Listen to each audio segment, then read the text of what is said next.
Hello everyone, इस video में हम सीखेंगे महत्तम समापवर्तक क्या है और उसको कैसे निकालते हैं। जैसे मैंने यहाँ पे दो संख्या लिया है 8 और 12।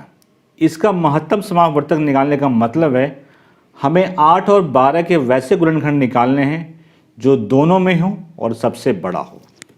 तो पहले देखते हैं 8 के गुणनखंड कौन कौन से हैं। गुणनखंड का मतलब होता है वो संख्या जो इस संख्या को पूरी तरह से भाग देते, जैसे 1, 2, 4 और 8। ये चार संख्या हैं जो 8 को पूरी तरह से डिवाइड कर देगा, मतलब 1 से भी कट जाएगा, ये 2 से भी कटेगा, 4 से भी कटेगा, ये 8 से भी कटेगा। तो ये 8 के क्या हो गए? गुणनखंड। उसी तरह से आप 12 के गुणनखंड निकाल लीजिए। तो ये 1 से कटेगा, 2 से कटेगा, 3 से कटेगा, 4 से कटेगा, 6 से कटेगा और 12 से कटेगा, बाकी किसी से नहीं कटेगा। अब देखिए इन दोनों, ये जो गुणनखंड निकाले हैं मैंने 8 और 12 के, कौन कौन से गुणनखंड दोनों में हैं?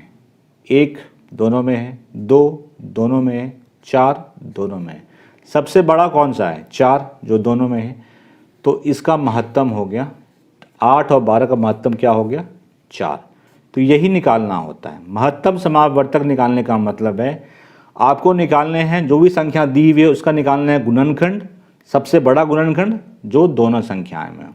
अब इसके निकालने का तरीका क्या है? दो तरीका है, एक है भाग विधि और एक है अभाज्य गुणनखंड विधि। तो पहले हम देखते हैं अभाज्य गुणनखंड विधि से कैसे निकालते हैं। जैसे मैं 8 12 ही ले रहा हूँ, इसका हमें निकालना है अभाज्य गुणनखंड विधि से महत्तम समापवर्तक। तो उसको अभाज्य संख्या से भाग दीजिए। तो पहला अभाज्य संख्या क्या है? 2, तो 2 से भाग दीजिए। 2 चौके 8, 2 चौकी 12। आपको तब तक भाग देते रहना है जब तक कि ऐसा संख्या ना आ जाए जो किसी संख्या से भाग ना लगे। देखिए 4 और 6 अभी भी भाग लगेगा 2 से, तो 2 दूनी 4, 2 तिया 6। 2 और 3, अब देखिए 2 और 3 किसी और संख्या से भाग लग सकता है 1 के अलावा? नहीं। तो यहाँ पे आप रुक जाइए और इन दोनों संख्या को काट के हटा दीजिए और ये दो संख्या से गुना कर दीजिए। तो गुना कीजिए, 2 गुना 2, ये क्या हो गया? 4 हो गया। तो 4 क्या हो गया? महत्तम समापवर्तक। ये है अभाज्य गुणनखंड विधि। कुछ एग्जाम्पल हम और देखते हैं। 16 और 44, इसका हमें निकालना है महत्तम समापवर्तक। तो निकालते हैं। इसको ऐसे कर लीजिए आप। अब देखिए इसको अभाज्य संख्या से भाग दीजिए। पहला अभाज्य संख्या 2 है, 2 8 16, 22 दूना 44। अभी भी भाग लग रहा है, ये 2 से लगाते जाइए। 2 चौके 8, 11। अब ऐसा कोई संख्या नहीं है जो 4 और 11 को भाग दे सके। कोई संख्या है? नहीं है। यहाँ पे रुक जाइए, इन दोनों संख्या को काट के हटा दीजिए, इसको गुना कर दीजिए। 2 गुना 2, ये हो गया आपका 4। तो 16 और 44 का मतलब क्या हो गया? 4। अब आते हैं 3 संख्या वाला। जैसे मैं कह रहा हूँ 8, 20 और 28, इसका हमें निकालना है महत्तम समापवर्तक। रूल सेम ही है, ठीक है। किस संख्या से भाग लग रहा है? 2 से भाग लग जाएगा, दीजिए। अभाज्य संख्या पहला 2 है, तो 2 चौके 8, 2 दंग 20, 14 दूनी 28। 2 से फिर से भाग लग रहा है, 2 दूनी 4, 2 पंचे 10, 2 सत्ते 14। अब देखिए क्या ऐसा कोई संख्या है जो इन तीनों को भाग दे सके? 2 5 7 को? नहीं, ऐसा कोई संख्या नहीं है। अब तो यहीं पे रुक जाइए और इन तीनों को काट के हटा दीजिए। बचा क्या? 2 गुना 2, 4। तो अभाज्य विधि से आप इसी तरह निकाल सकते हैं। आपको अभाज्य संख्या से भाग देना है, तब तक भाग देना है जब तक, अगर 2 संख्या वाला है तो दोनों संख्या भाग लगना चाहिए, अगर 3 संख्या वाला है तो तीनों संख्या भाग लगना चाहिए। जहाँ पे भाग लगना बंद, उस स्टेप को हटा देंगे, बाद जो संख्या बचा हुआ उसको गुना करके लिख देंगे, वही है इसका महत्तम समापवर्तक। 24, 32, 54, इसका हमें निकालना महत्तम समापवर्तक। देते हैं पहले भाग। 2 से जाएगा 12 बार में, 2 से 16 बार में 32, 2 से 27 बार में।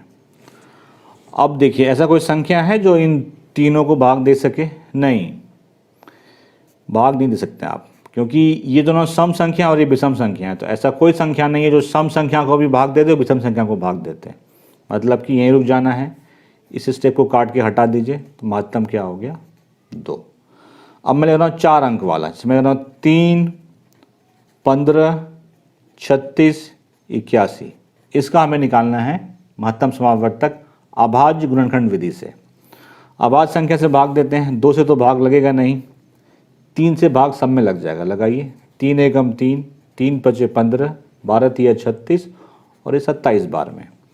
अब देखिए, अब ऐसा कोई संख्या है जो इन चारों संख्याओं को भाग दे सके? नहीं, क्योंकि ये दोनों क्या है? सम संख्या है और ये क्या है? विषम संख्या है। इसका मतलब कि यहीं पे रुक जाना है, इस स्टेप को काट के हटा दीजिए। महत्तम क्या हो गया? 3। आई होप आपको समझ में आ गया हो कि अभाज्य गुणनखंड विधि से कैसे निकालते हैं महत्तम समापवर्तक। चाहे वो 2 संख्या हो, 3 संख्या हो, 4 संख्या हो, आसानी से निकाल सकते हैं। अब मैं बताऊंगा भाग विधि से कैसे निकालते हैं महत्तम समापवर्तक। 180, 378, इसका महत्तम समापवर्तक निकालेंगे हम भाग विधि से। भाग विधि में क्या करते हैं? छोटे वाले संख्या से बड़े वाले संख्या में भाग देते हैं। दीजिए भाग, 180 से 378 में भाग दीजिए। 2 बार में चला जाएगा ये। 180 दूना 360 होता है, 8, ठीक है। अब इस 18 से इसको भाग देना है, ये प्रोसेस होता है, ठीक है। 18 × 180 होता है, ठीक है। शेषफल 0 हो गया। जहाँ पे शेषफल 0 वहीं पे रुक जाना है आपको, और उसके जो इमीडिएट डिवाइज़र है जिससे भाग दिया है आपने, वही उसका हो जाएगा महत्तम समापवर्तक। तो इसका महत्तम समापवर्तक हो गया 18।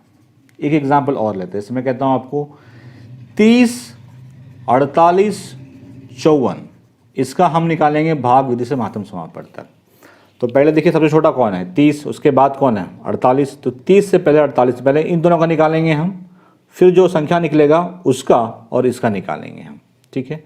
तो पहले निकालते हैं 30 और 48। 48 को 30 से भाग देते हैं, एक बार में जाएगा, 18 बचा। इस 18 से इस 30 को भाग देंगे फिर हम, एक बार में फिर जाएगा। यहाँ बचा 12, 12 से इस 18 को भाग देंगे हम, क्या बचा? 6।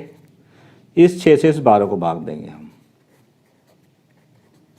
यहाँ पे क्या आया? शेषफल 0। इसका मतलब 30 और 48 का जो महत्तम आया, अब क्या आ गया? 6 आया, ठीक है। अब हम ये 6 आया है, 6 और 54 का निकालेंगे महत्तम समापवर्तक। मतलब 6 से अब इस 54 को भाग देंगे, भाग दीजिए। 9 बार में चला जाएगा 54, शेषफल 0 मतलब 6। तो इन तीनों का महत्तम समापवर्तक क्या हो गया? 6।